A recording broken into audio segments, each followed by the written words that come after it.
Our organization is part of the UNA USA, which is a part of the World Federations of the United Nations Associations. We are organizing ourselves as supporters of the United Nations, and we started in 1945, actually before the United Nations was organized, to promote and get political support and popular support for the United Nations. We normally do our Human Rights Day on December the 10th, but we had to postpone for this, and this particular event right now replaces what we tried to set up for last year. Do realize that we try again something for December the 10th in this year, that is the 75th anniversary of the United Nations. Normally we do this thing with a toast to Eleanor Roosevelt. She is the grandma who started this whole human rights thing to the level of organizing work and activities around it, education, etc., etc. And this is not being able to toast. I would just want to make an acknowledgement that we owe a lot to Eleanor Roosevelt and her way of thinking. So our chapter is not only promoting the UN as an idea, but also as a culture. And that means that we promote the idea of being global citizens. We have to take empathy for what's happening in the rest of the world as much as we expect others to have empathy for what happens with us.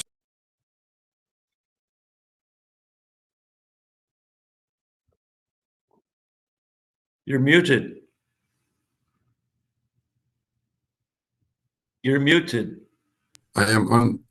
Somebody unmuted me, so I don't know where I started. But anyway, the whole point being, we are working on the United Nations ideas around human rights in a constant evolving format.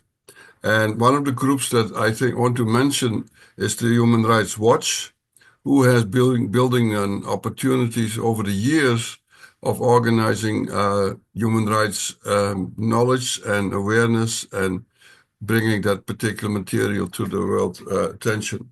They started in Helsinki, and in 1998, this particular group got a Nobel Prize for Peace.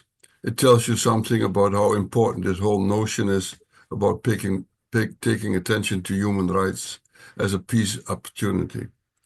I'm going to introduce 3 speakers, and after that, Ed Aguilar will be doing the moderating. Our keynote speaker is Brigitte Moi. She is the 5th Secretary General of the French Committee on National Legislation. She also leads 2 other Quaker organizations affiliated with the FCNL, Friends Place on Capitol Hill and Friends FCNL Education Fund. She brings with her 25 years of work on international peace and conflict issues with a focus on U.S. foreign policy. On top of that, next to that, we have Yesenia Rodriguez Pizarro. She is filling in what we call our obligation to have the voice of youth being involved in the work that we do. Yesenia just finished her work as a student at Claremont College in California, and during her period of study, she spent a fair amount of time traveling and speaking and working in very remote circumstances in the southern part of this hemisphere. She has intentions to go into the world of education and education policy as one of the elements where human rights is being expressed, as we find in the Universal Declaration of Human Rights. So I'm looking forward to hear from her from a youth perspective. And then after that, and almost everybody of us knows Reverend Bob Moore, who is an expert on the twin threats to human survival, climate catastrophe and nuclear arms. He will be telling us about the latest on the atomic clock and how to reverse our dangerous trajectory. Bob is also the executive director of the Coalition for Peace Action. Ed Aguilar is doing the Pennsylvania chapter for that, and it is Ed Aguilar who's our moderator. And Ed, I would like you to take over from here. The people all know that Question Q&A should go through the chat and directed to Ed Aguilar. Thank you. Thank you very much, Christian, for that welcome. I wanted to also mention that we have numerous co-sponsors, and I want us all to thank them and welcome them. They include not only the UNAGP, the UN Association here in Greater Philadelphia, but also the Coalition for Peace Action has been mentioned. Physicians for Social Responsibility is another co-sponsor. FCNL, of course, Bridget Moy's organization. And the Granny Peace Brigade, Pennsylvania or Philadelphia, and the UN associations from Princeton, Trenton, and Bucks County, Pennsylvania. So next we will hear from our great panel, whom you've heard a little bit about. There's more of their bios on our website at peacecoalition.org. You can get their full bios. So first, I'm going to turn it over to Bridget Moy. Before I do, however, just one quick thing. Please save your questions for those who just came in. Please save your questions till the end of the panel, which will be around 4 o'clock. But direct them to me, Ed Aguilar, and I will pass them on to the appropriate panelists. So with that, please welcome Bridget Moy, the General Secretary of the Friends Committee on National Legislation. Thank you so much. Thank you, Ed. Thank you, everyone who has helped organize this. It's an honor to be here, and I'm really just inspired even to start the conversation and see all the faces on the screen. I know I'm going to learn a lot from the other speakers as well. And I just want to thank you all, first and foremost, for being here. You could be doing a lot of things on a Sunday afternoon, and you've chosen to take some time and join this call and learn how we can be acting in support of human rights, in support of peace and justice, the international system, and addressing really what is a crisis in U.S. policy right now. So I just want to thank you so much for being here. I'm going to share a little bit about my background, but talk mostly about FCNL and some of the work we're doing, what's happening in Congress. I'm sure many people are following a lot of the news right now. And most importantly, how you can, and I hope you will, join us in taking action. We're really focused on trying to do prophetic work for peace and justice, but in a very practical way so that we can give you very concrete actions you can take today and going forward, as we have so many issues that are before us right now.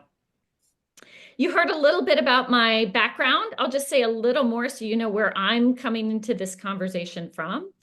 My name is Bridget Moy, and I do currently lead FCNL.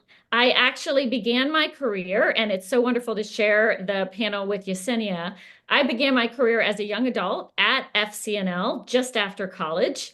And I was a program assistant for a year in our young adult program, which we still have, and we still have opportunities for young adults.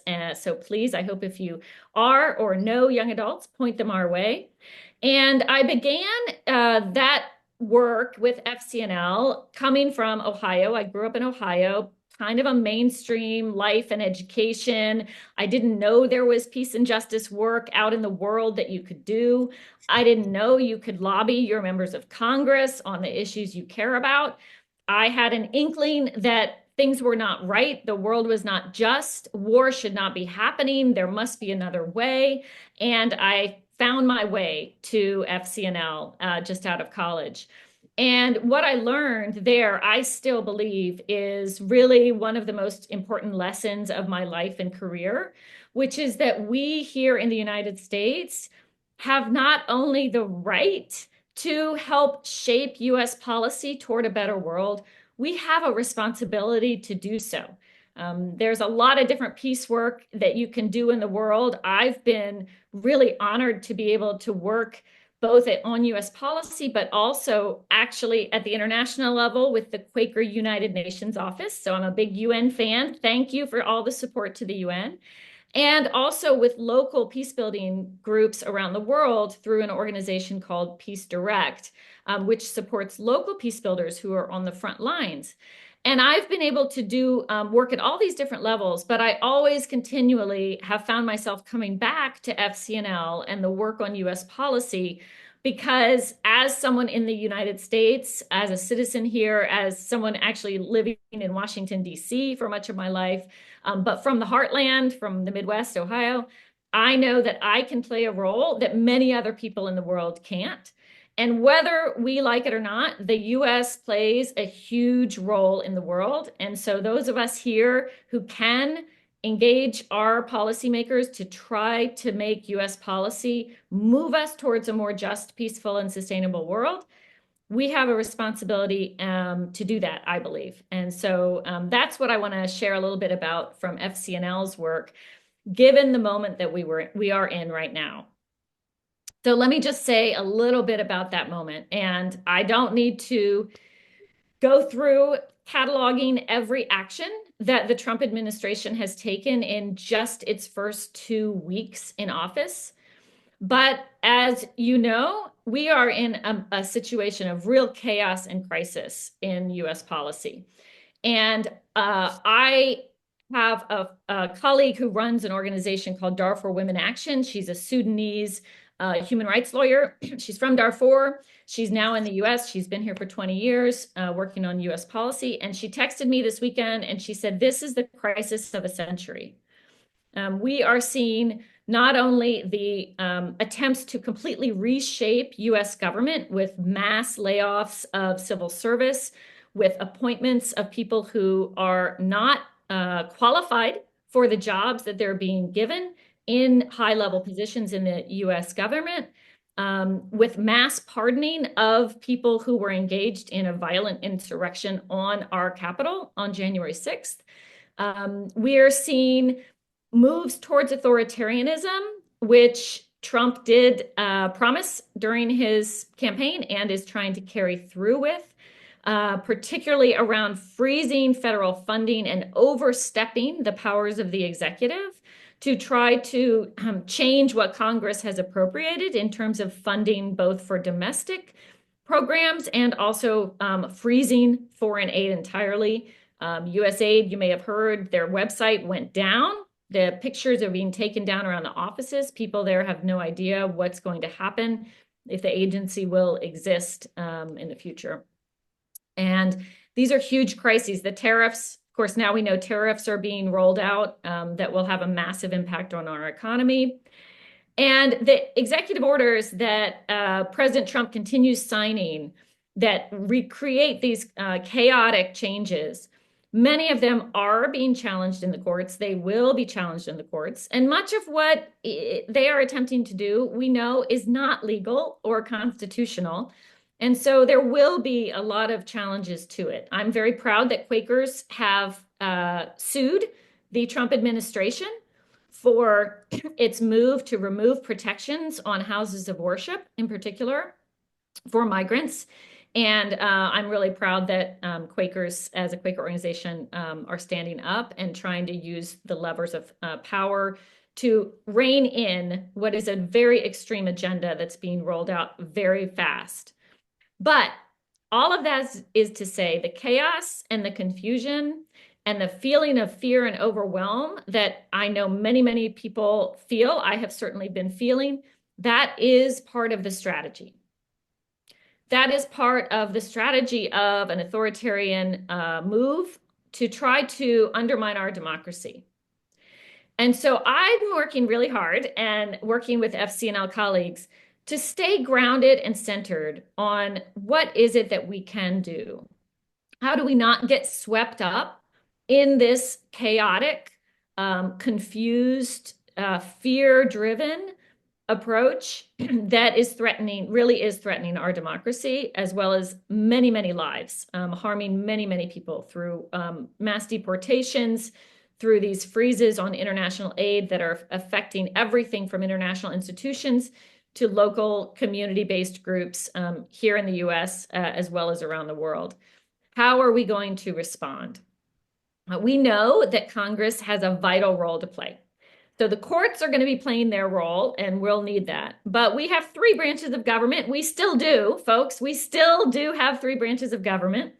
And Congress is our branch. Congress is the people's house.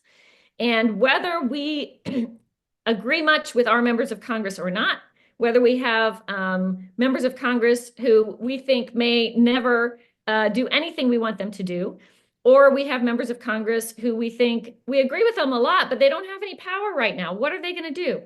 Whoever your member of Congress is, it's really important that we, as people in their communities, their constituents, are engaging them with what we need them to do to bring our concerns and our advocacy forward to them. Because Congress will need to rein in this executive. And we, the people, we will need to get Congress to do that. I mean, that is really going to be our job. So we do see the administration beginning to make some mistakes that are costing it. We have seen that under intense pressure from around the country, domestic funding freezes were pulled back. Still confusion about what the administration is going to do with some of those domestic freezes. And still there are a lot of cuts and reductions to the federal government that are happening, including things like DEI work, which is quite important for human rights, people who care about human rights. But we also know that they overstepped and they had to pull back. And that shows that we can make change. When pressure comes from the US constituencies, we can move this administration. We also know that they've made some mistakes in the way that Trump often does in terms of responding to situations. And we had the horrific, tragic airplane helicopter crash here in DC around Reagan Airport. I was with my son on the soccer field very close to there when it happened. And the response from Trump cost him politically. It did.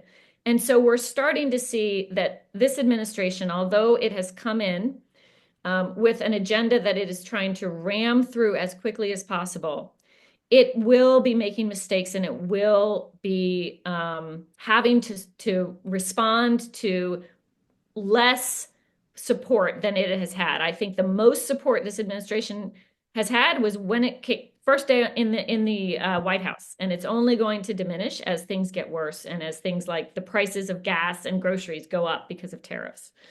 So we have space to work. We've seen bipartisanship still does exist in Congress. We've seen Republican members of Congress urge some restraint, some changes. We've seen members of Congress vote against appointments, including folks like, of course, Senators Murkowski and Collins, who are more moderate, but also Senator McConnell, who voted against the appointment of Pete Hegseth. So that appointment went through, but having Mitch McConnell willing to break with the executive is a really important sign. So we have openings, and I want to say also, we need to recognize we have some opportunities.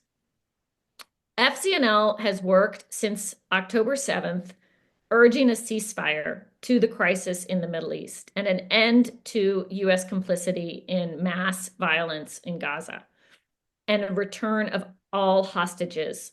And we have seen a ceasefire. Now, that is a huge, huge, important step. It's not peace. It's not lasting just peace in the Middle East, which is what we want, but it is a necessary precursor to any future resolution. And we've seen hostages go home. We've seen prisoners go home. We've seen people go back to Gaza. And so we know that there is hope, and there is the possibility for continuing to push forward on advancing greater steps towards peace and justice in the Middle East as well. So we have some opportunities. We know Trump has said he wants to be a peacemaker. It's hard to see that in the actions, but let's find ways to say you want to be a peacemaker. Let's tell you what you do need to do. We've also seen Trump make statements about nuclear nonproliferation that we think are quite encouraging, actually. We could potentially think about a nonproliferation nuclear deal between the great powers, Russia, China, and the US, sometime during this administration. We don't think that's his real number one goal, but we're going to see what we can do to try to find those windows of opportunity, however slim they may look, and to move forward on them. So what can we do? What can you all do? I hope that you will join us in some of FCNL's specific work on a number of issues. So first of all, on budget and funding issues, this is going to be huge. We have right now not only the administration's freezes on funding, which are not legal, but we have what the administration is doing there. And then we already have huge budget battles in Congress that we knew would be there. We have appropriations from the past fiscal year that have not been completed for the current fiscal year that we're in. We have appropriations for the next fiscal year that Congress needs to start working on very soon. We have the end of the tax cuts that we know the Republicans want to extend and the Trump administration want to extend, which favor the rich over the poor. And we have threats of massive cuts to critical programs that support people in need, from Medicaid to food assistance to environmental steps forward under the Inflation Reduction Act. So we know that there's a lot at risk. We also have a debt ceiling battle coming up. And there's a lot of talk about how Congress is going to deal with this. One bill, two bills, how are they going to cut a deal? That is beginning to move forward in terms of the negotiations by the primary people in Congress. And we're going to start seeing work on in a concrete way on the budget in Congress. And so it's really important that we talk about the budget and what we think about the budget, and a moral budget that supports people, peace, and planet, not corporations and the rich and more weapons and war. And we have been working on particularly the foreign aid cuts as one angle, because we know that that's critical and important right now. We have an action alert urging members of Congress to oppose those radical and extreme cuts in foreign assistance, so that that issue is being lifted up right now and will carry through into the budget work. And our website, I should have said, and we can put it in the chat later, is fcnl.org. And so you can find lots of what I'm talking about there. And the action alert on the front page is on foreign assistance. But these budget battles are going to be also attached to some really important issues related to human rights. We know that migrants' rights are human rights, and they are going to try to attach massive border security, militarization of our border, deportation plans into the budget, the reconciliation package, and the other budget measures that Congress is going to take up. So we also need to be speaking up now in support of protecting migrants and refugees. We have an action alert as well on that. It is also available through our website, and really lifting up the humanity of migrants and refugees right now is so important. I have a background in atrocities prevention and genocide prevention as well. And one of the things that really, really worries me is watching the way this administration is dehumanizing migrants and refugees. Language they're using related to calling them all criminals, related to calling them aliens, trying to dehumanize people who are our neighbors, who are very engaged in supporting the US economy, who work hard and pay taxes, many who've been here for decades, are now all facing huge risks and the potential of being separated from their families.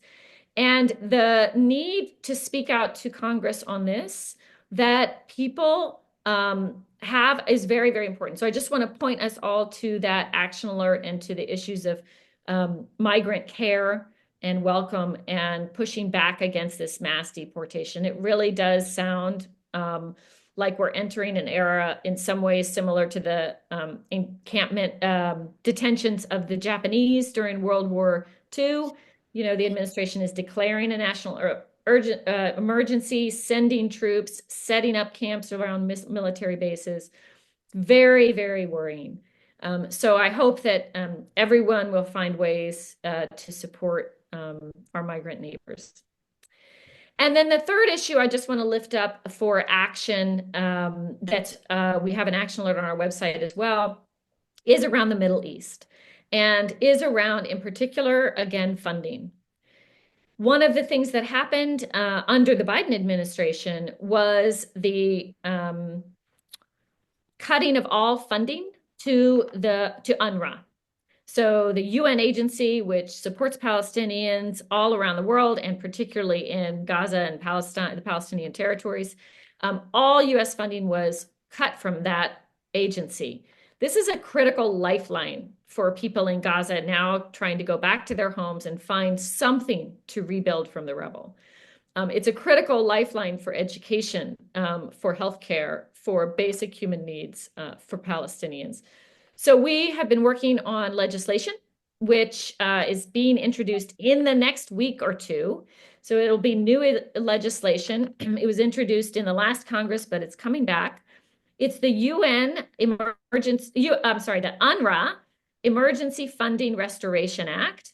And there is an action alert in our on our website urging members of Congress to support that legislation. So that legislation would restore U.S. funding for UNRWA and put us back into a position where the U.S. is helping support life and humanitarianism in the Middle East and not just sending weapons. So those are 3 action alerts on our website, some concrete steps I hope you'll take with us. I'm very, very happy to answer questions about FCNL's work on other issues or talk about the work of Peace Direct, which I'm also on the board of still, or other issues that I can be helpful on. I know this is going to be a wonderful conversation. I will just close by reminding us all that this is a long game. This is not about just one moment or one Congress or one administration. This is about the long journey of bending the moral arc of history towards justice. And we are still on that journey. Many of us in my office have been saying, how are we going to make it through? How are we going to make it through the next weeks, months, years? And we keep responding that the best answer is we will make it through together.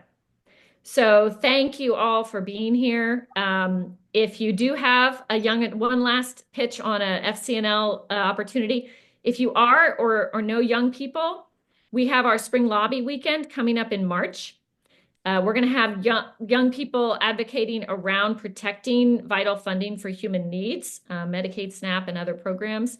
And we usually get about 300 or so young adults in Washington.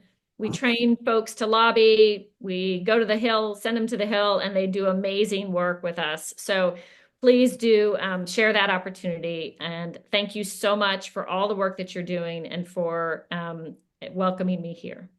Back to you, Ed. Thank you so much, Bridget. That was a wonderful talk, very informative. And I would commend young people to that march action or lobby in Washington, D.C. I have actually been to lobby in D.C. with FCNL in the past, and it's a very enlightening and often successful occasion. So, yeah, I would commend that to everyone. And next, we will be hearing from Yesenia Rodriguez Pizarro. I love your name. She is our youth voice. as Christian said, our youth advocate. She lives in North Philadelphia and has, as you may, those who came in early already know, she's worked with the Claremont Colleges. It's a 5-college group in California with a very effective international program, including international law. And she has worked in Latin America and will tell us about her experiences and her advocacy. Yesenia, you're muted, but please unmute and welcome. Thank you, Ed. I appreciate that. Hello, everyone. If you haven't heard yet, my name is Yesenia Yaralis Rodriguez Pizarro, and I'm a scholar activist from Claremont McKenna College with a degree in international relations and leadership studies, where I concentrated on Latin America and K-12 education policy. Currently, I work for FAMER at Intelf, a nonprofit organization focused on advancing international medical education research, and I'm here on behalf of the North Philadelphia chapter of the Rotary Club Los Madrugadores. I came here today because, like many of you, I want progress, I want peace, I want justice. I want an end to unnecessary and preventable human suffering. I want self-determination and autonomy for my community here in North Philadelphia, just as I want that for other communities as well. And I do genuinely believe I can move society towards those ideals, even though my actions alone might feel small. But progress is not inevitable. Progress is not guaranteed. Some would even say progress is not natural. It might feel like it.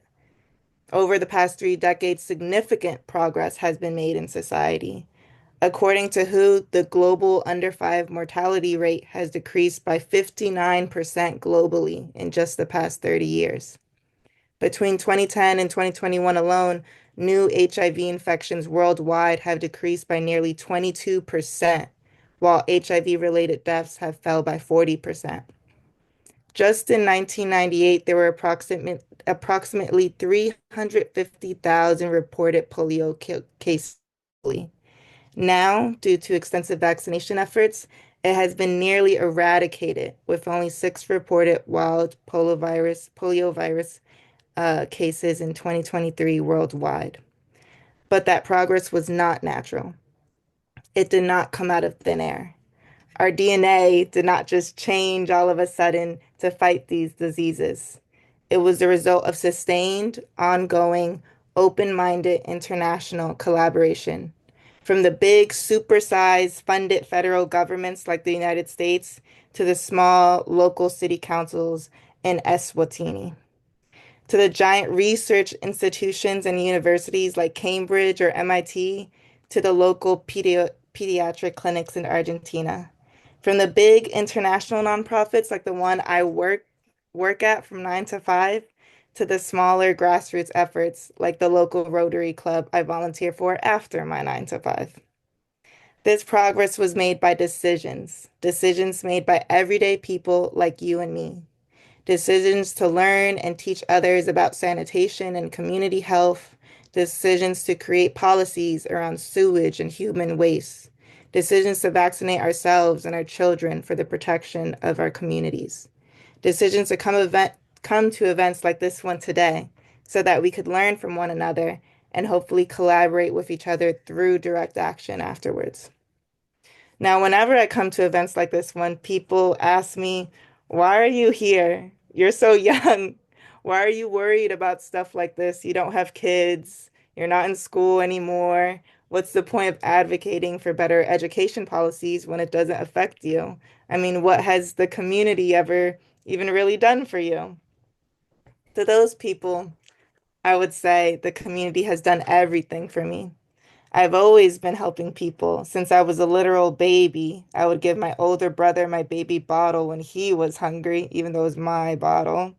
But when I joined Girl Scouts in elementary school, I learned that I don't have to limit helping people to just my family. I could help my school too. So we started a recycling program in my school. Then when I went to middle school, I joined the Latino Leadership Club, which was called Aspira. otherwise known as Aspire. From there, I learned I don't have to limit myself to just helping my school. I could aspire more and help my Latino community in North Philly as well. So we did community drives for families in need of food during the holidays. Then, when I went to high school, I joined a grassroots organization called Youth United for Change, which empowered Black and Brown youth into leadership by teaching them how to make political change through direct action in the Philadelphia School District.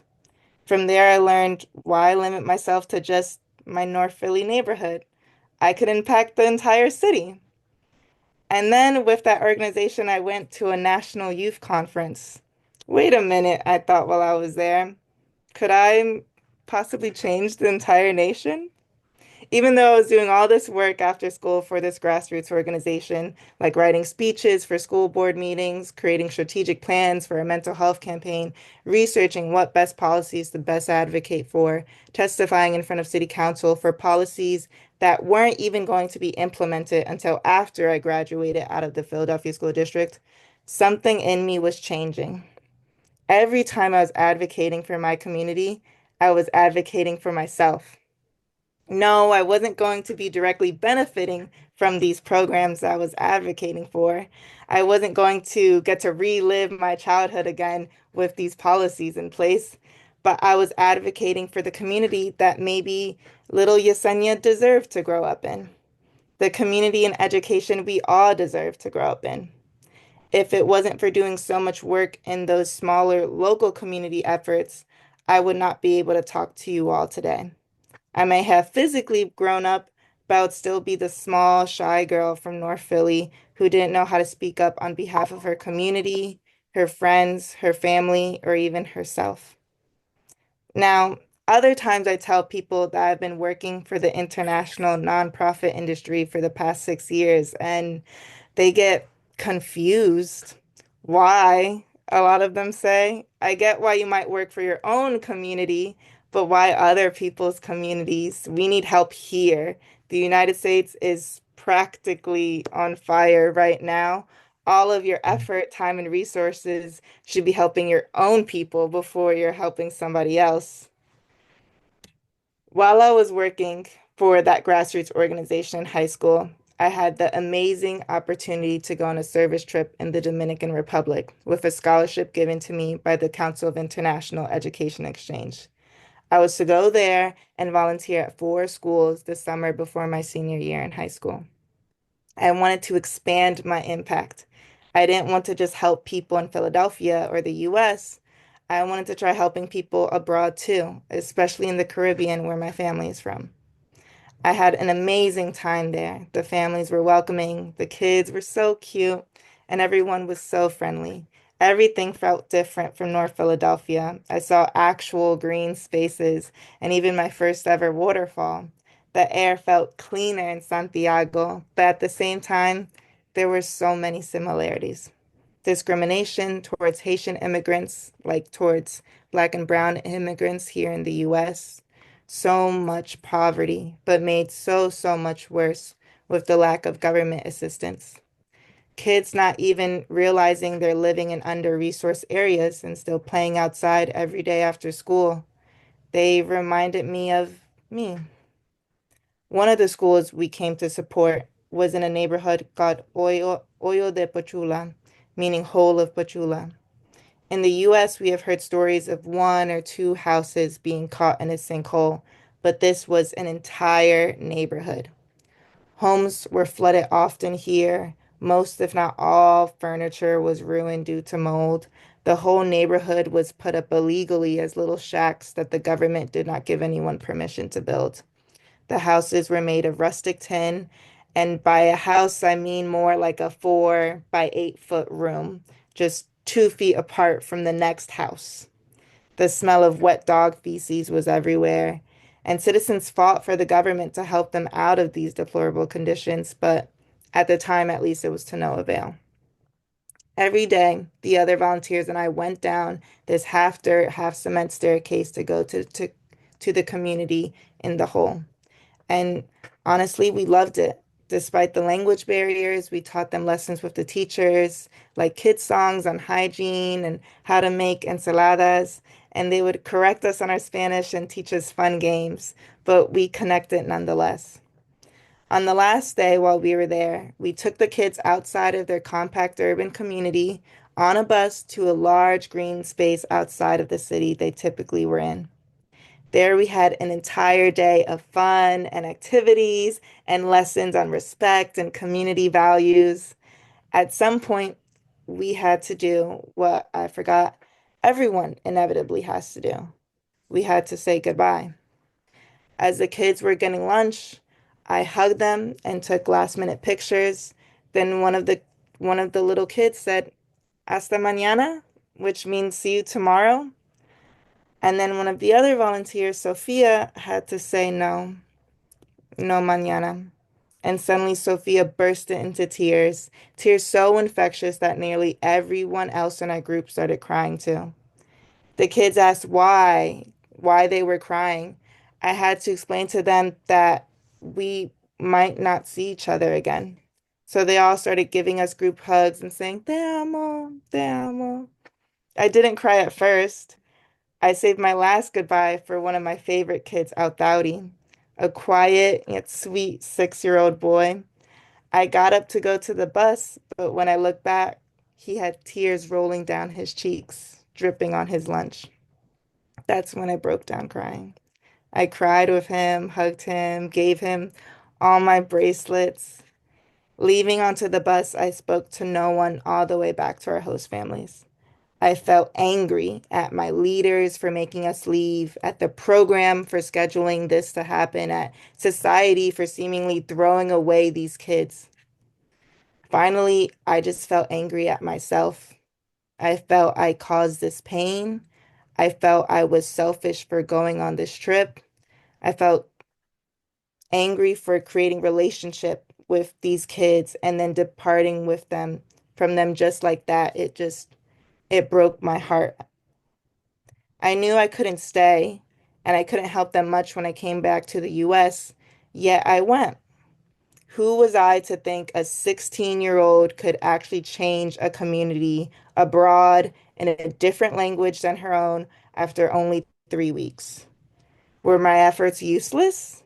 Could I make really any type of difference? The day after, I had a long talk with my program leader, and he reminded me that I can't save the world. Although goodbyes are hurtful, the kids still would have wanted me to come. I gave them as much as I could in that moment in exchange for all the wonderful memories and lessons they taught me. Then my program leader told me these words that stick with me to this day. When you're angry about something, it can be a hot, fiery, passionate anger that will burn bright, but it will burn quick, and it could cause destruction on the way.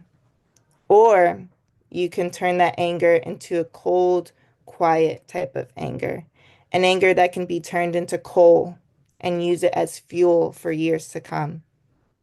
So that's what I've been doing. I've been using that anger I have had on the lack of adequate government assistance and the love for people and especially children who deserve to be cared for to do my work across the globe. That's why I can't just focus my work on a local or even national scale like some people have requested. Whether I know these people personally or not, these are our neighbors.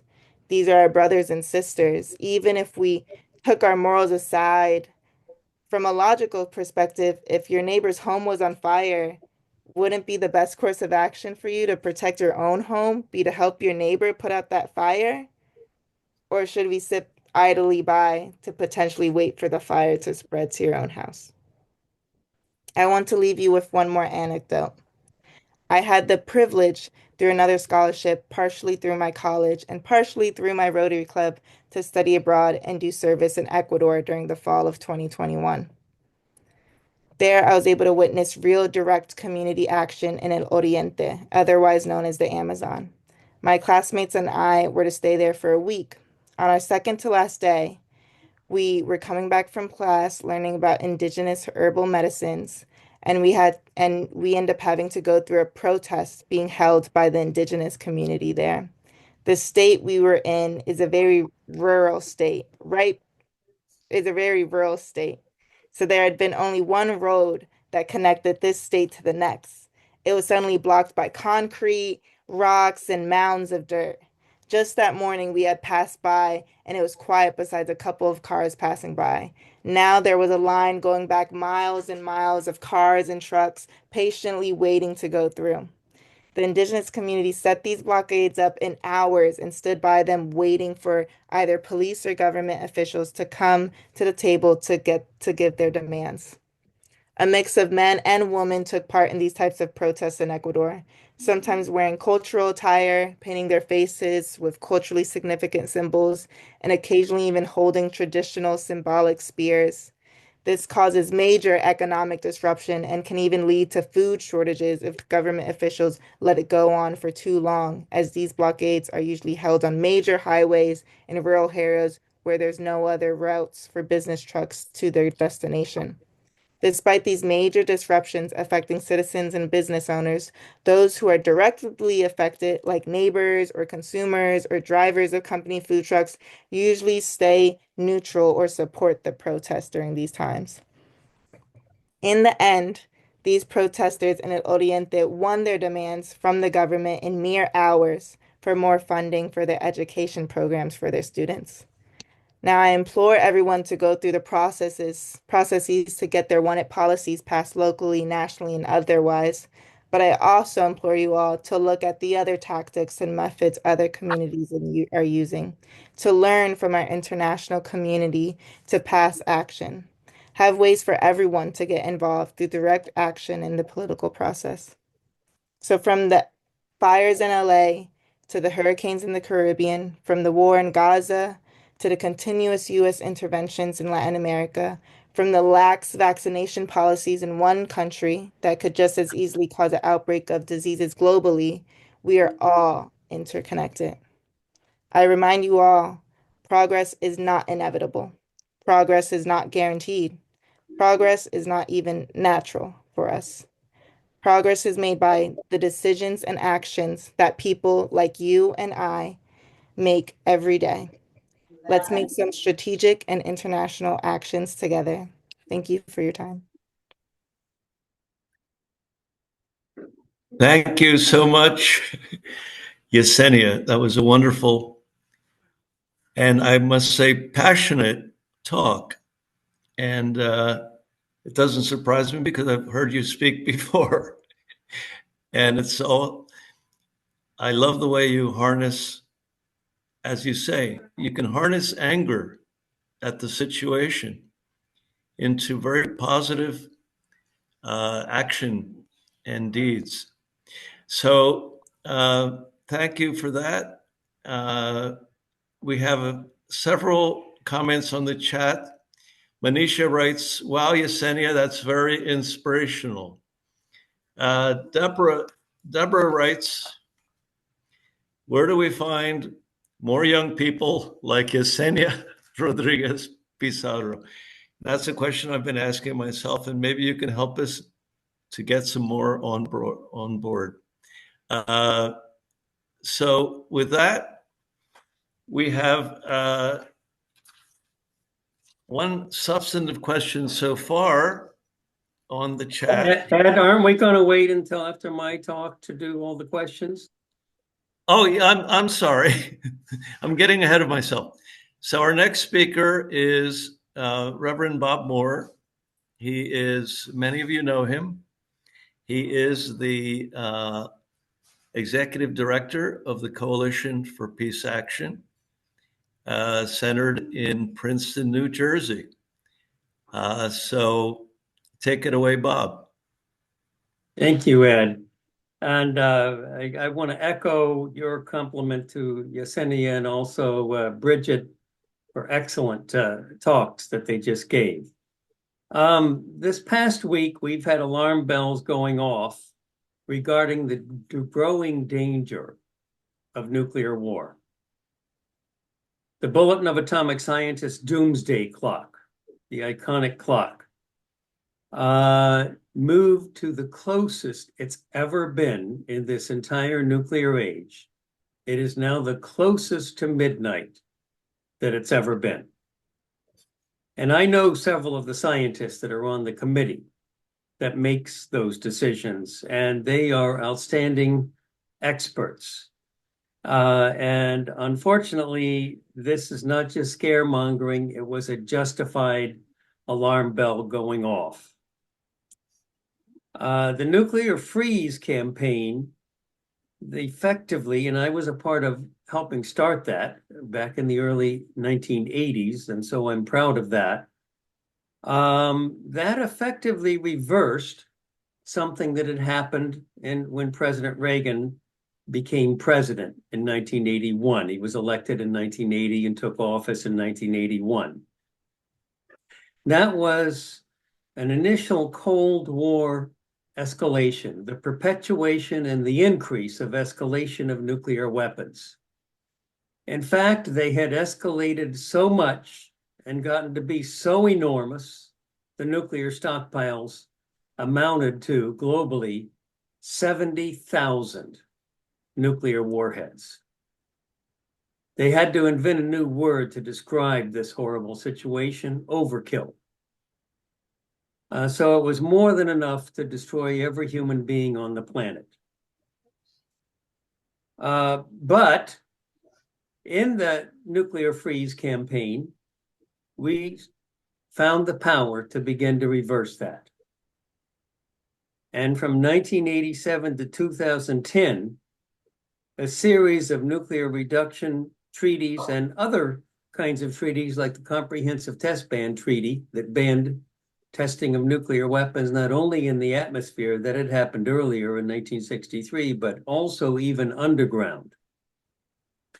Those treaties were passed because of people power, because lots of us joined together and did things like grassroots referenda, starting in Vermont with the purest form of democracy, the town hall meetings, passing the nuclear freeze, going on to referenda in 10 states and 60 municipalities and counties.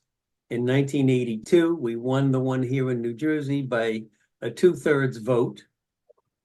And then our lobbying efforts to get Congress to put pressure, and all of that got results. And we saw treaties starting in 1987 with the Intermediate Range Nuclear Forces Treaty that banned medium-range nuclear weapons, land-based nuclear weapons in Europe, all the way through to 2010 when the New START agreement, START stands for Strategic Arms Reduction Talks. And as a result of those, the number of nuclear warheads in the world arsenal decreased by well over 80% to about 12,000 today. But since 2002, when George W. Bush withdrew from one of the cornerstones of the nuclear arms control architecture, the Anti-Ballistic Missile Treaty, now that banned defensive weapons against nuclear weapons. ABM is anti-ballistic missile. All but one of those many treaties, all but one of them has been torpedoed. And it's been done by executive action. It's way easier to withdraw from a treaty than it is to make one. As Martin Luther King used to say, it's way easier to destroy than to build. And so this is very disheartening. That those treaties that were withdrawn from included the one that I mentioned earlier, the one in 1987 that was the first nuclear reduction treaty, the Intermediate Nuclear Forces. That was withdrawn from by President Trump in his first term. And the last remaining treaty, New START, that's the one that was agreed to in 2010, that is hanging by a thread. It only has one more year to go before it expires unless it's renewed. And already Russia and America have both stopped going along with the verification protocols. And for a nuclear reduction treaty to be effective, it needs to have verification. So there can be confidence that each side is doing what the other one what they have agreed to do. So that's the first warning this week. Tuesday's moving up of the doomsday clock to the closest it's ever been in history, to midnight. Later in the week, there were two major aircraft disasters. As you know, at Reagan Airport and then more recently in Philadelphia.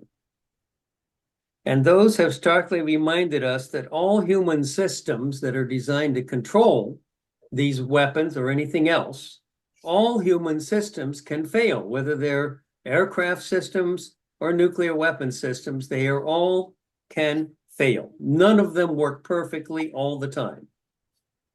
And we've been reminded of that with these aircraft accidents, horrifying as they were. It's true with the nuclear weapons danger as well.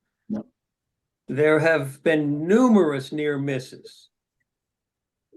Things like a flock of geese once set our nuclear forces on the highest alert. They thought it was missiles coming in from Canada, fired by Russia. The Cuban Missile Crisis, I'm going to go into a few of these in a little more depth.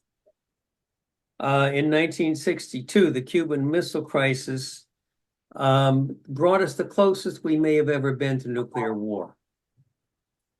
And there was a debriefing on that afterwards by the parties. And I think I'm glad that happened. So the people who were at the front and center of it, people like former Secretary of Defense Robert McNamara, people from Cuba, and so on, people from Russia, all got together and said, what happened, what went wrong, and what could we have done better? And one of the things they learned is that there were at least two ways that nuclear war likely could have started, but didn't. And one of those was if President Kennedy had accepted the advice of nearly all of his military advisors to do a land invasion of Cuba. And what was not known at that time is that if that happened, that the people in control of the nuclear weapons missiles that were already in Cuba were pre-authorized to use those nuclear weapons to repel the US invasion. That almost certainly would have started a nuclear war. And then the other way was that the submarines, Soviet submarines, that were coming near to Cuba, they had conflicting orders on those submarines as to whether to launch a nuclear missile from those submarines, a nuclear depth charge it was actually. And thankfully, one of those contradictions was a superior officer who was on the way to another place in the submarine, and he saw the person who was getting ready to authorize the use of that nuclear depth charge and overruled him. It was just pure coincidence. In 1995, just 30 years ago, another close call happened. It was the launch of a Norwegian weather satellite, weather rocket, to observe the Northern Borealis. And it was the only time that's known of that the so-called nuclear suitcase was taken out. At that time, Boris Yeltsin was the leader of the Soviet Union. And he was deciding which missiles he might launch in response to this. So the nuclear suitcase has the launch codes. And that's how a leader of a nuclear-powered country would actually decide to say which nuclear weapons should be fired. Now, several former senior nuclear officials have observed that the fact that we haven't had another use of nuclear weapons since Hiroshima and Nagasaki in war, they observe that it's, quote, mostly luck, unquote. Some of the people that have stated that to us are Secretary of Defense Robert McNamara, former Secretary of Defense Bill Perry, who was Secretary of Defense under President Clinton, and the former Nuclear Forces Commander, General Lee Butler, and Daniel Ellsberg. Daniel Ellsberg actually wrote a book about the tightrope that we're on called the doomsday machine. And that's what we have. Nuclear weapons are a doomsday machine threatening to destroy all of humanity and all of civilization. Now, where we are at today is after those many years of reducing nuclear weapons, not only are they no longer being reduced, but we are now undertaking globally a new nuclear arms race. The United States is a major part of that with our so-called nuclear modernization campaign to build new nuclear delivery vehicles and new nuclear warheads for every leg of our triad. For the land-based missiles, the sea-based missiles, and the air-based missiles. Air-based weapons, rather. So all of that is underway. It's hugely expensive. The estimated cost is $2 trillion, but it's a huge step backwards. That's where we were when we reversed the nuclear arms race initially, when President Reagan was president. We're going back in that direction. And so we need to urgently revitalize the nuclear disarmament movement to move us back from the brink. In fact, one of our sister organizations has that name, Back from the Brink, does great work. But we in the nuclear disarmament community have reduced strength and resources, vastly reduced for a variety of reasons. And so we are in a position of real vulnerability and really sort of grasping for where do we get the strength to fight back against this? And I was fortunate to have come across through Professor Frank von Hippel, sent this to me, who's a nuclear weapons expert here at Princeton, that's a great friend and ally and a sponsor of the Coalition for Peace Action. He shared a 25-page strategy that was written by Dr. Jim Walsh of Massachusetts Institute of Technology and other world-class scientists. And in that strategy, I just want to mention a few things to give us some hope. It's a very realistic assessment.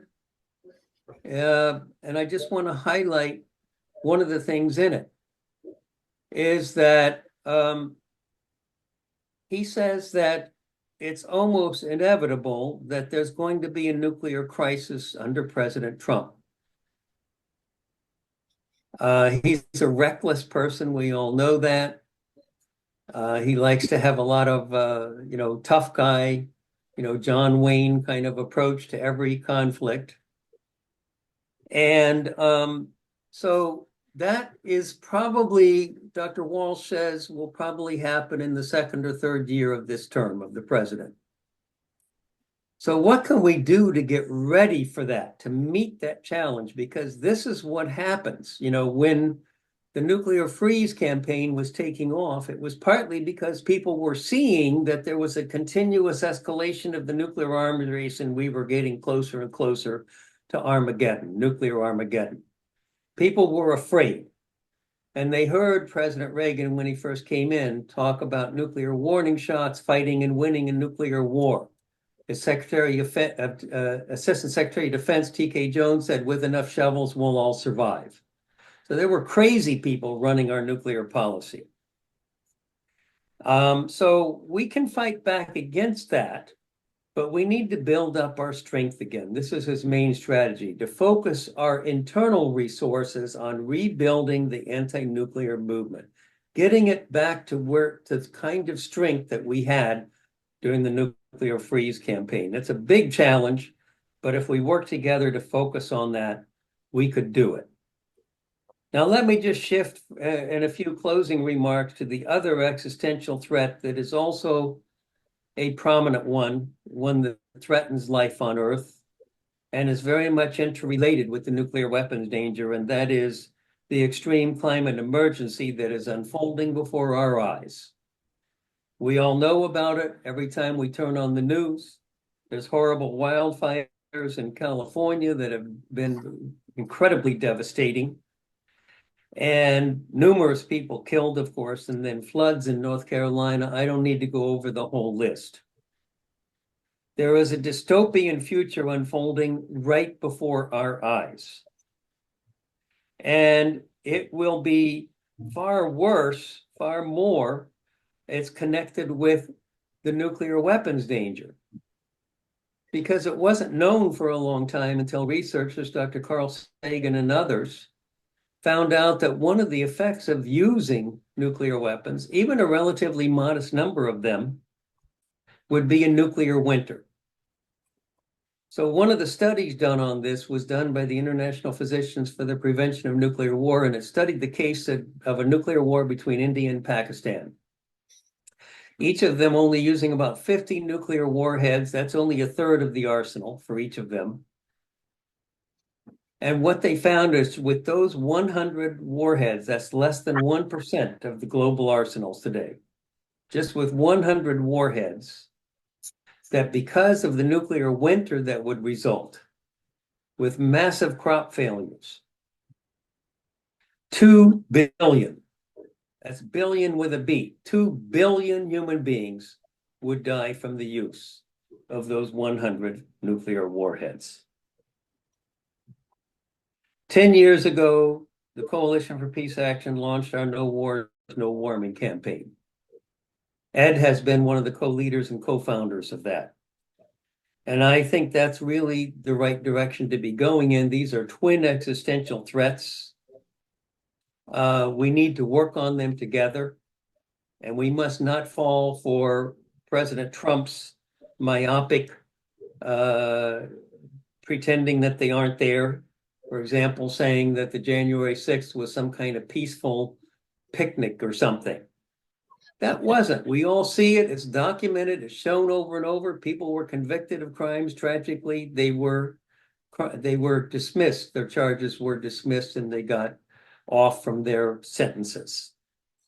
So we can become transformative if we really focus on rebuilding our movement and doing it intersectionally with this other global threat, existential crisis. Thank you.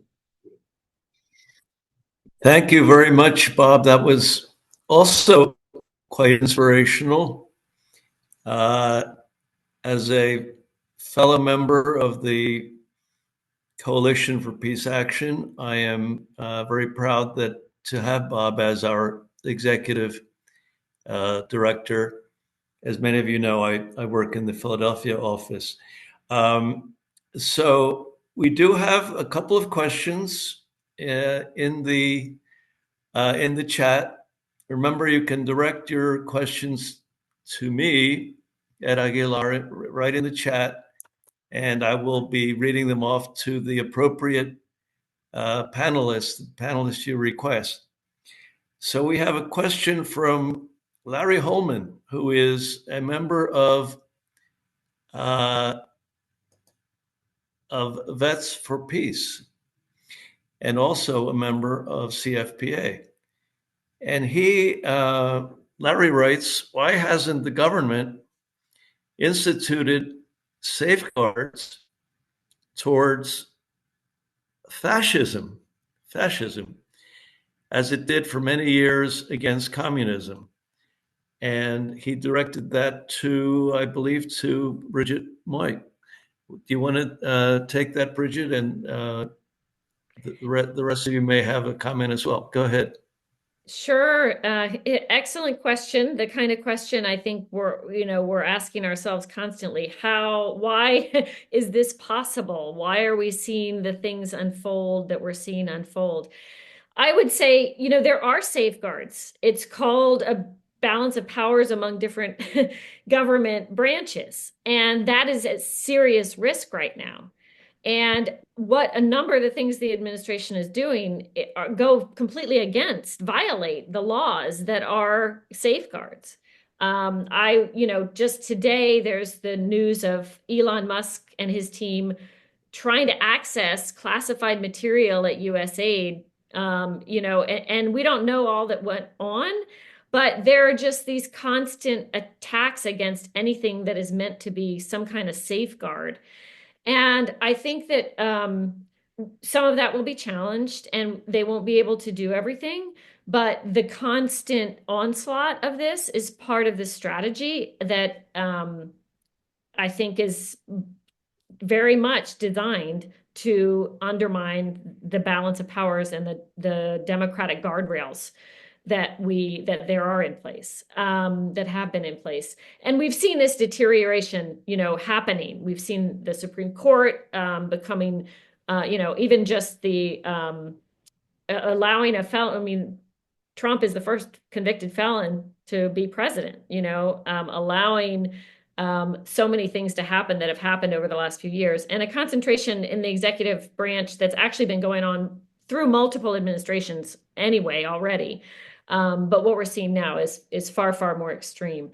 So I think that the guardrails that we have, as I said, the most important thing now, I think, is Congress. I've always believed Congress has a role, and we have a role with Congress.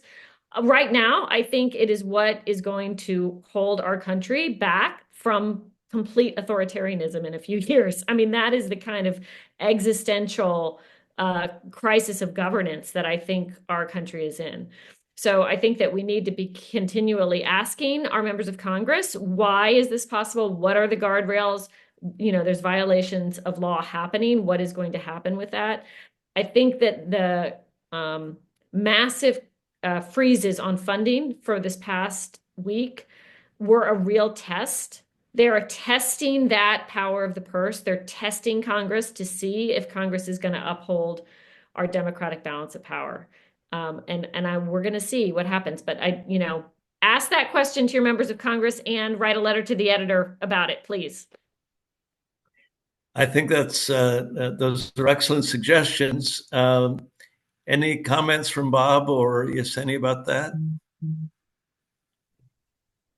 I agree with Bridget. There needs to be checks and balances are supposed to be in place for these types of things, especially not just between Congress and the executive branch, but also our judicial branch. Our Supreme Court has seemingly been packed by the Conservative Party, and they've been railing through typical things that has judicial precedents and has court precedents, and they've been overriding that precedence for what's serving them politically and economically. We also typically have checks with the media as well and other institutions, but the media is also being mediated and created seemingly for Trump and the Trump administration and Trumpism in general.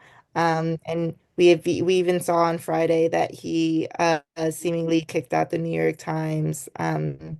I'm forgetting some of the other normal media institutions that we have, I believe CNN and other ones, and replacing them with Breitbart and replacing them with typically Trump-oriented news. I wouldn't even say they're right-centered news, but Trump specifically oriented news and news made for Trump to consume and also purport Trump and his party and his base.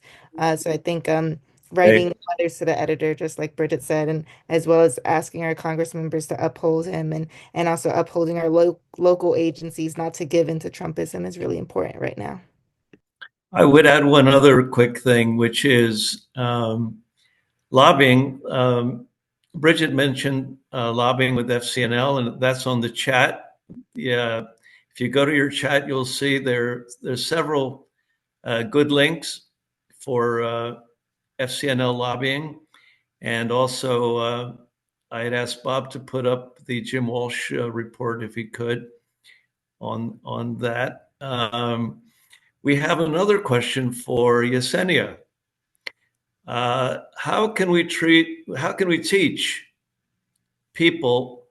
Hang on, it's just disappeared. Here it is. No. How can we teach people to overcome their greed, anger, and ignorance so that we can become more empathetic? How do we stigmatize disrespect for other human beings? And finally, how can people learn the correct answer to the question, am I my brother's keeper? Well, that is a very big question. But Yesenia, do you want to take that? it is hard to teach that, right? I do feel like in a way I feel like I am naturally more empathetic. I talked about how even my mom would tell me that I would give my brother my bottle even though it was my bottle or whatever as a baby, but even like starting Girl Scouts and community service very young, I think um having young people in community programs, especially starting out when they're young and even elementary, but especially middle and high school, like having them influenced and be in community programs is very important. If you have children, go and do these actions with them. Don't be afraid to take them to school board meetings. When I was in high school, I went to these school board meetings and there were no other students at these school board meetings, even though they're directly impacting us. These policies are directly impacting us, and there's no student voice involved in these types of policies. Bring your kids to teach them from a very young age. Don't wait for teachers. And even with teachers, they teach us, how to do it with Congress, but they're not necessarily teaching us how to do it for ourselves. And how can we do that right now? And that's what I really appreciated about the grassroots organization I was with. Sure, we can't vote right now, but that doesn't mean we don't have a voice. That doesn't mean we can't take action. That doesn't mean we have to wait to until we're 18 to be able to vote. We can take action. Immigrants, they can't vote, but they can still take action. There's still plenty of community action that people can take, and they're waiting every 4 years or even waiting every November when action isn't just yearly practice. It's a practice that you take every day. A lot of people, they talk about self-care these days, like, oh, I can't do this because I need to do a self-care day. Oh, I need to take a bubble bath and stuff like that. But self-care, you can't just limit yourself to self-care. You need community care. There's a reason why so much people like self-care, but that's because our society has made us want to think very individualistically. Whereas if we um, provided more community care, then we could rely on our community more instead of relying on ourselves for that care. We could go to our brother and our sisters and our neighbors talking about issues. We could go to mutual aid funds. And that's if you see someone, for example, there was a lot of my college was in California. Unfortunately, there were classmates of mine that had their houses burned. I can't pay for a house, but I am donating to their mutual aid fund. I am like sending them resources as I see them come in. And sure, I can't give them a whole house, but $30 can help a lot. Sure, I'm not a millionaire, right? But I'm not going to wait until I'm a millionaire to give someone some of my time, resources, and money. And I think remembering um, that if you're there for your community and if you build that community, your community will be there for you as well. And I think it's telling people that is very hard. It is very hard because I have my own family members asking, why are you not helping in the house? Why don't you help us instead of going abroad or going to other communities? And I have 7 nieces and nephews, and I'm trying my oldest one is 15, and I'm also trying to teach her and teach my 13-year-old nephew to be somewhat like me. And it is a bit difficult, but I think reminding them and I think being there for them and even like practicing that community. So not just speaking it, but really practicing it can really inspire a lot of people. Thank you. Thank you, Yesenia, for that. We have a question from Kip Cherry, who is very active with the Coalition for Peace Action in Bucks County and as a board member. She says, for all the panelists, the question is, should we ask Congress to freeze DOGE, that's the so-called Department of Government Efficiency, being run by Elon Musk without, by the way, congressional advice and consent? A department that Congress has not authorized, with no authorized budget, led by a person who has not been confirmed. Bob, do you want to take that one first?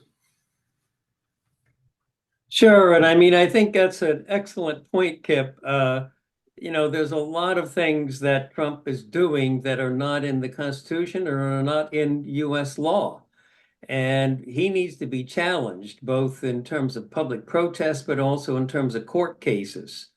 And, legal scholars are saying that quite a few of these court cases that are being filed are probably going to be won by our side. Trump may win a few of them, and he's just sort of testing the waters, really. He wants to see, well, whichever ones I win on become a permanent right of a imperial presidency, which has gotten worse and worse. He's not the only person, but it's in an extreme case with him. He's acting like a dictator king, and we can't leave that unchallenged. That's what empowers the person. Is if we say, oh, ain't it awful, and just sort of like go back into our own homes and sort of grovel about it. No, we need to be out there saying this is not acceptable. This is not what our government is supposed to be like. These are violations of our Constitution. Even things like all those pardons he gave, that's not necessarily illegal or unconstitutional, but it's outrageous on the face of it, because he's saying, don't believe what you see with your own eyes. These people didn't do anything violent. They didn't hurt any police officers. That's just totally false. And we all know that. And so we can't let these lies just stand unchallenged. Absolutely. Any other comments on that? If not, I have a quick one. Go ahead, and then I'll jump in, Ed, but go ahead, you first. Oh, okay. Just very quickly.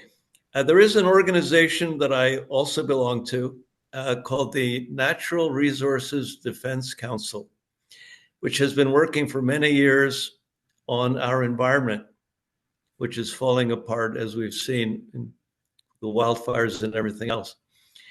They, in Trump's first term from 2017 to 2021, NRDC waged legal battle, I would say. I believe they, correct me if I'm wrong, I believe that over 90 lawsuits. It was over 90 lawsuits, and they won 89% of them against the first Trump administration. We can win, as Bridget was actually saying. Civil society can win. So I'm sorry for interrupting. Go ahead, Bridget. Sure. Yes. Well, I absolutely agree with everything's already been said. And I would just add that congressional authority is often an angle where you can talk to any member of Congress, even if they disagree with you on all the policy issues that you care about. The idea of congressional authority, that Congress has authorities that are to be respected, that is something that can be very bipartisan. We've seen it on other issues like war powers and congressional authorization. So I think there's a lot of opportunity to build more and more support in a bipartisan way in Congress for putting some brakes on the administration and things that they're trying to do. Certainly Elon Musk, and the fact that he's gotten access to some of the payment systems in the US government, that tried, we don't know, I don't know what access he got to personnel information and classified materials. This is, Congress should be absolutely seized, as they say at the UN, seized by this. And that should be something we're asking members of Congress on all of these issues. It's kind of like an underlying issue that I think whenever we're talking to Congress about, whether it's the foreign aid freeze or a particular issue of what's happening in the latest, thing that the administration's throwing at, to continually say, where is Congress? Congress has authority. Why is Congress letting these things happen? So yes, I think that's a great idea. Okay. Kip further had a comment, so let me give you that one. Please be sure to let everyone know that you can communicate with Congress on agency nominations by calling the office of your congressman or woman at night and just leave a message. You don't really even have to talk with anyone to get your point across. Each office keeps account. And I know that because I've heard that from members of Congress or their staffs. before. So that is a good. Ed, can I that just is- add one Go thing? ahead, go ahead. Yeah, go ahead. I've been doing lobbying for many decades now. And there was one time when we went and met with the senior staffers to both of our US senators from New Jersey. It was more convenient to just do it all in one meeting. And one of our board members who came with us asked a very good question. What does it take? How many phone calls does it take on a particular issue for your boss to be notified that there's concern in the state about that? And the answer stunned me. 6. Right. 6 phone calls. I mean, New Jersey is a state of over 8 million people. And to think that 6 people doing a simple thing like calling their senator and speaking to a staff member there, that would be enough to be brought to the attention of the boss. They're very sensitive to what their constituents say. And so and while I'm talking too, I just wanted to call everyone's attention that in the chat box, Jen has posted a link to an e-alert that we sent out last Friday, I think, or the Friday before, perhaps, about it must have been last Friday, about the doomsday clock being set forward and what we can do about it. And so it encouraged you to donate. Of course, that's always helpful when we're trying to re-energize the anti-nuclear movement, but also to get actively involved. You can volunteer for one of our committees. You can be involved in a lot of ways. Come in as an office volunteer. There's a lot of different ways you can be active, and so do the one that suits you best. We're about to run out of time, so I'm going to do 2 things. I'm going to ask each of you if you have any closing comments, but first I want to add a little addendum to what you've just been talking about in terms of lobbying. That is, there is a group in Pennsylvania that has been quite effective. They're called Fridays at Fetterman's. They have been demonstrating in front of Senator John Fetterman's Senate office in Philadelphia once a week on Friday, trying to get him to focus on things like Gaza and others, in which unfortunately he has not really taken a very helpful view. So I would encourage people to be aware of that group. I mentioned NRDC in terms of legal cases. And, let me ask each of you to say if there is something that your organization is doing in the next, weeks or month that you want to highlight, starting with, I guess, Bridget and going on from there, please. Sure. So, yes, wonderful. Well, I already mentioned our spring lobby weekend for young adults coming up in March. So that's a great opportunity. I also want to point to 2 other things that we do regularly that are opportunities. I don't know if anyone on this call is already part of an FCNL advocacy team. I don't know, raise your hand if you are. But we have a structure now where we have about 137 local advocacy teams all around the country.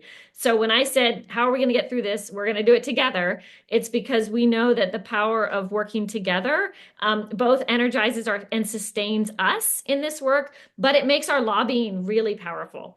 And so we have monthly national calls for all the teams with speakers. The teams work on a particular issue throughout the year in a focused way. We're working on the UNRWA funding bill, but also it's a team that you can work with locally. Often they take up other issues and they're working in different ways. So I'm going to put in the chat our advocacy team page, where if you want to find out about advocacy teams or join a local team near you, I know there are some local teams in Bucks County and other places. So please check that out. And then finally, we have regular, if you're new to lobbying, if you haven't ever done it before and you're like, I don't really know if that's for me, we have a regular intro to lobbying program that we run online. It's happens pretty regularly, and I will find the link to that and put it in the chat as well, because that's an easy way to get involved and introduced to what we do. So, you know, again, as Bob said, there's lots of ways to get involved in all of our different organizations. So please find where you feel led and join us. Thank you so much. Thank you. And it is now actually 4:30, which is our closing time. So I just want to thank everyone for coming. This has been a very fruitful conversation. Do we have a last word from Christian?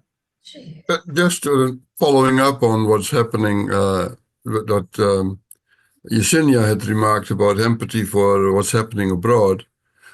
This week, the American embassy in Kinshasa was put on closed because it was attacked by people in Kinshasa.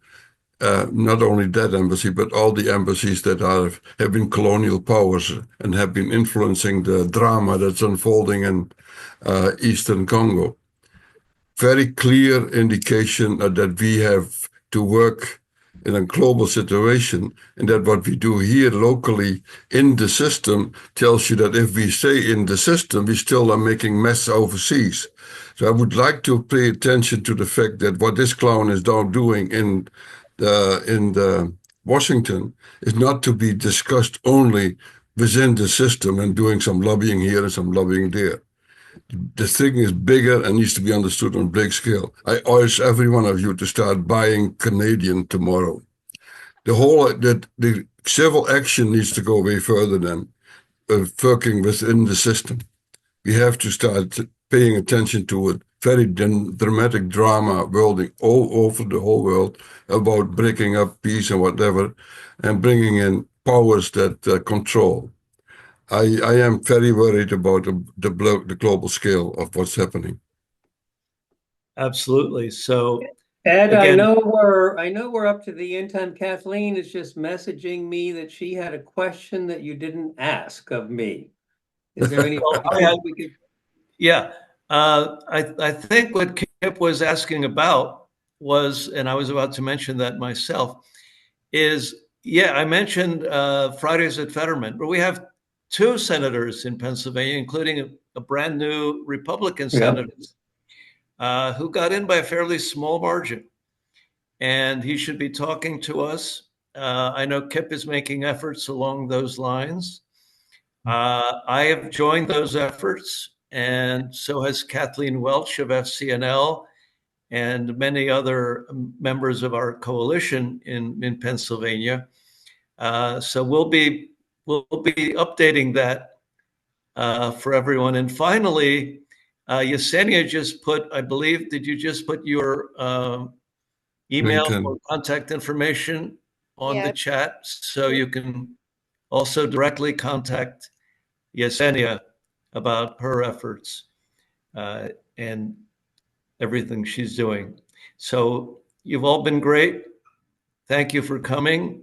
And we're about 3 minutes over. Take care, and we'll see you in the next Zoom or the next lobby.